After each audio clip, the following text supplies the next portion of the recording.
Assalamualaikum warahmatullahi wabarakatuh. Pada video kali ini, aku mau bahas dan juga mengulas sebuah buku. Buku yang akan kita bahas ini adalah sumber yang kaya akan informasi untuk memahami kompleksitas kapitalisme dan juga bagaimana ia membentuk sebuah dunia modern. Penasaran buku apa itu? Ingat, jangan di-skip ya. Mari kita bahas bersama-sama. Mungkin dari kalian pernah mendengar apa itu budaya, apa itu kapitalisme. Apakah keduanya memiliki korelasi? Penasaran kan? Budaya adalah cara hidup yang berkembang dan dimiliki oleh seseorang atau sekelompok orang dan diwariskan dari generasi ke generasi, namun tidak turun-menurun. Sedangkan untuk kapitalisme ini adalah sistem ekonomi yang memberikan kebebasan penuh pada semua orang untuk melakukan kegiatan ekonomi untuk memperoleh keuntungan dengan sebanyak-banyaknya.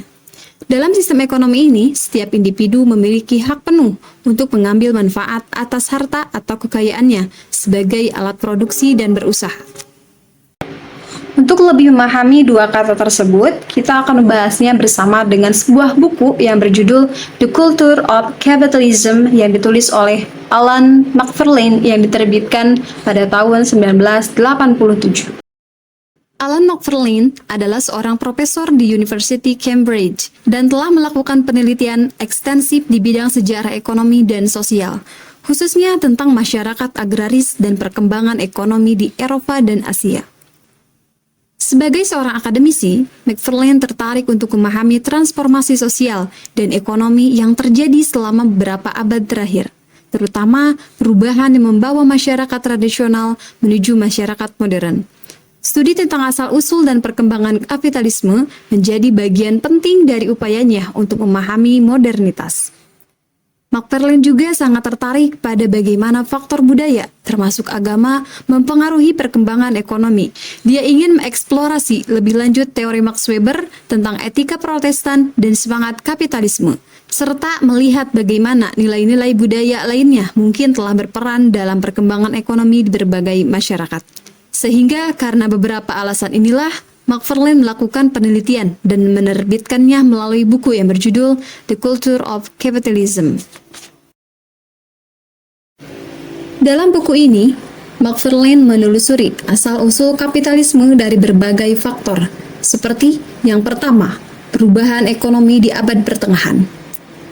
Kembali ke perubahan ekonomi yang terjadi di Eropa pada abad pertengahan, revolusi agraria yang telah terjadi di Inggris, misalnya, memungkinkan peningkatan produktivitas dan surplus pertanian yang kemudian dapat diperdagangkan. Faktor kedua, inovasi teknologi. McFarlane menekankan peran inovasi teknologi dalam memfasilitasi perkembangan kapitalisme. Revolusi industri di Inggris dengan penemuan-penemuan seperti mesin uap dan teknologi manufaktur baru mendorong pertumbuhan ekonomi dan produksi massal. Faktor ketiga, pengaruh budaya dan agama. Nilai-nilai budaya dan etika kerja yang berasal dari agama, khususnya Protestanisme, juga dianggap berkontribusi pada munculnya kapitalisme.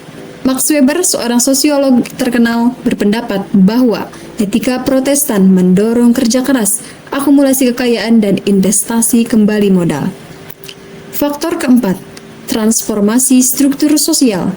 Perubahan dalam struktur sosial seperti penghancuran sistem feodal dan munculnya kelas menengah memungkinkan mobilitas sosial dan ekonomi yang lebih besar.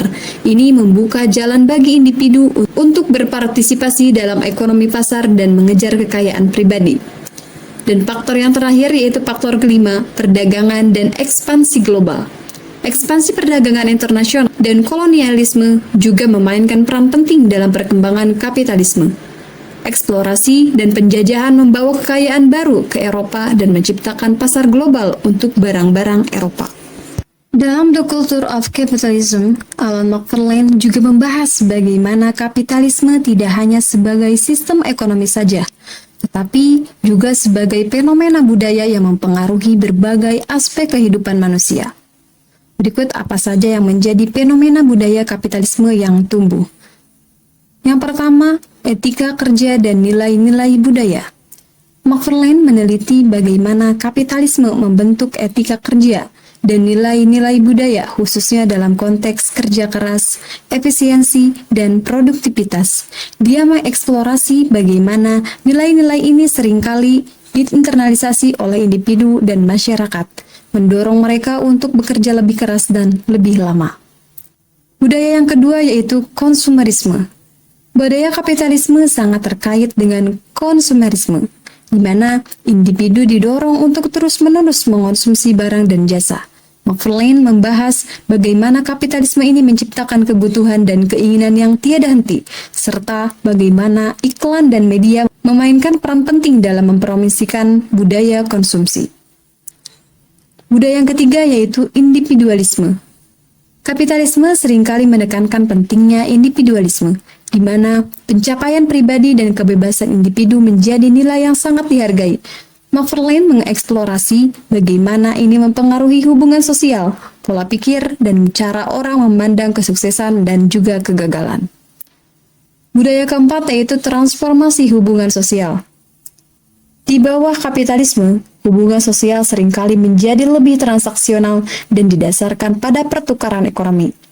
McFarlane membahas bagaimana ini mengubah dinamika keluarga, komunitas, dan juga hubungan kerja. Budaya yang ketiga yaitu terhadap pengaruh agama. McFarlane mendalami bagaimana agama, khususnya Protestanisme, mempengaruhi budaya kapitalisme. Dia mengkaji bagaimana etika Protestan tentang kerja keras, penghematan, dan investasi kembali modal berkontribusi pada perkembangan dan pelestarian kapitalisme. Budaya yang keenam yaitu globalisasi budaya. Kapitalisme tidak hanya berdampak pada ekonomi saja, tetapi juga sudah menyebar dan mempengaruhi budaya di seluruh dunia. McFarlane membahas bagaimana globalisasi menyebarkan nilai-nilai kapitalis ke berbagai budaya dan mengubah cara hidup tradisional. Melalui analisis ini, McFarlane menggambarkan bagaimana kapitalisme sebagai budaya mempengaruhi cara kita berpikir, bekerja, dan juga hidup. Dia menunjukkan bahwa kapitalisme tidak hanya tentang produksi dan perdagangan saja, tetapi juga tentang bagaimana sistem ini membentuk sebuah identitas, nilai-nilai, dan hubungan manusia dalam masyarakat modern. Dalam bukunya The Culture of Capitalism ini, Alan McFarlane meneliti berbagai lokus atau tempat dan konteks untuk memahami asal-usul dan juga perkembangan kapitalisme. Berikut apa saja yang menjadi lokus utama. Fokus penelitiannya. Yang pertama, negara Inggris, yang menjadi awal mula perkembangan kapitalisme. McFarlane mengkaji perkembangan kapitalisme di Inggris, yang sering dianggap sebagai tempat kelahiran kapitalisme modern. Dia menganalisis bagaimana perubahan sosial, ekonomi, dan budaya di Inggris pada abad ke-16 dan juga ke-17 mendorong munculnya sistem kapitalis. Selain itu, Inggris sebagai pusat revolusi industri juga menjadi fokus dengan perhatian pada bagaimana inovasi teknologi dan perubahan dalam produksi ekonomi memperkuat sistem kapitalis. Kedua, yaitu Eropa Barat sebagai penyebaran kapitalisme. McFarlane membandingkan perkembangan kapitalisme di Inggris dengan negara-negara Eropa Barat lainnya, seperti Prancis, Jerman, dan Belanda. Dia meneliti perbedaan dan persamaan dalam kondisi sosial, ekonomi, dan politik yang mempengaruhi penyebaran kapitalisme. 3. Asia Timur yang kontras dengan kapitalisme Barat. McFarlane meneliti negara-negara seperti Jepang dan Cina untuk memahami bagaimana sistem ekonomi dan sosial di Asia Timur yang berbeda dari dan kadang-kadang konvergen dengan kapitalisme Barat. Dia mengkaji bagaimana budaya, institusi, dan nilai-nilai di Asia Timur mempengaruhi penerimaan dan juga adaptasi kapitalisme.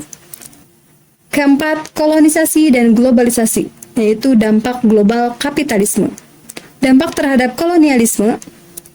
McFarlane mengeksplorasi bagaimana kolonialisme Eropa membantu menyebarkan kapitalisme ke seluruh dunia.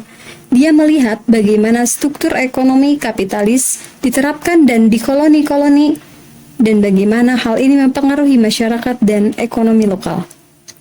Selain itu, fokus juga diberikan pada bagaimana kapitalisme menjadi sistem ekonomi global dengan perhatian pada peran perusahaan multinasional dan integrasi ekonomi global yang semakin meningkat. Yang kelima, institusi dan budaya, yaitu pengaruh terhadap perkembangan kapitalisme. McFarlane meneliti peran institusi seperti hukum, pemerintah, dan pasar dalam membentuk dan mendukung sistem kapitalis. Dia melihat bagaimana aturan dan juga regulasi serta kebijakan ekonomi berperan dalam perkembangan kapitalisme. Penelitian juga difokuskan pada nilai-nilai budaya seperti etika kerja Protestan, individualisme, dan rasionalitas ekonomi yang dianggap penting dalam mendukung dan menyebarkan kapitalisme. Melalui kajian lokus-lokus ini, Alan McFarlane dalam The Culture of Capitalism berusaha memahami kompleksitas dan keragaman perkembangan kapitalisme. Dan dia juga menunjukkan bahwa kapitalisme itu tidak muncul dalam kekosongan, tetapi dipengaruhi oleh berbagai faktor sosial, budaya, dan institusional di berbagai tempat dan juga waktu. Dengan menganalisis konteks-konteks ini, McFarlane memberikan wawasan yang lebih mendalam tentang bagaimana kapitalisme berkembang dan juga menyebar ke seluruh dunia. Buku The Culture of Capitalism karya Alan McFarlane ini telah mendapat berbagai pujian, tetapi juga tidak luput dari kritik. Berikut adalah beberapa kritik yang sering diajukan terhadap buku ini. Yang pertama, pendekatan historis yang terbatas. Beberapa kritikus berpendapat bahwa McFarlane mungkin terlalu fokus pada perspektif sejarah Eropa Barat, khususnya di negara Inggris, dalam menjelaskan asal-usul dan juga perkembangan kapitalisme. Mereka berpendapat bahwa pendekatannya kurang mempertimbangkan kontribusi dan juga pengalaman dari wilayah lain di dunia. Kritik yang kedua yaitu kurangnya fokus pada aspek kontemporer. Kritik lain menyebutkan bahwa buku ini mungkin kurang mendalam dalam mengeksplorasi perkembangan dan tantangan kapitalisme di abad ke-20 dan ke-21. Meskipun memberikan dasar historis yang kuat, buku ini dianggap tidak cukup mengatasi isu-isu kapitalisme modern seperti globalisasi, digitalisasi, dan juga krisis ekonomi terbaru. Kritik yang ketiga, ketergantungan pada teori Weber. Beberapa akademisi merasa bahwa McFarlane terlalu banyak bergantung pada teori Max Weber tentang etika Protestan dan semangat kapitalisme. Mereka berargumen bahwa ini mungkin mengabaikan faktor-faktor lain yang sama pentingnya, seperti peran negara, konflik kelas, dan juga interaksi ekonomi politik global. Kritik yang keempat, kurangnya analisis ekonomi kritis. Kritikus juga mencatat bahwa buku ini mungkin kurang dalam analisis ekonomi yang lebih kritis dan juga terperinci. Meskipun McFarlane memberikan wawasan budaya dan sejarah yang kaya, beberapa merasa bahwa analisis ekonominya tidak cukup mendalam untuk memahami sepenuhnya dinamika kapitalisme. Kritik kelima, penekanan pada budaya. Ada juga pandangan bahwa buku ini mungkin terlalu menekankan pada aspek budaya dan etis dari kapitalisme, mengabaikan faktor struktural dan material yang mungkin lebih menentukan. Kritik ini menyoroti perlunya keseimbangan antara analisis budaya dan juga analisis ekonomi. Kritik yang keenam yaitu generalisasi. Beberapa kritikus berpendapat bahwa McFarlane terkadang membuat generalisasi yang terlalu luas, terutama dalam membahas hubungan antara budaya dan ekonomi. Mereka menekankan perlunya pendekatan yang lebih konseptual dan spesifik untuk memahami variasi dalam perkembangan kapitalisme di berbagai wilayah dan masyarakat. Kritik yang ketujuh yaitu pendekatan interdisipliner yang menantang. Sementara pendekatan interdisipliner McFarlane yang dipuji, beberapa kritikus merasa bahwa penggabungan berbagai disiplin ilmu mungkin kurang terfokus dan bisa membingungkan bagi pembaca yang mencari analisis mendalam dari satu perspektif tertentu.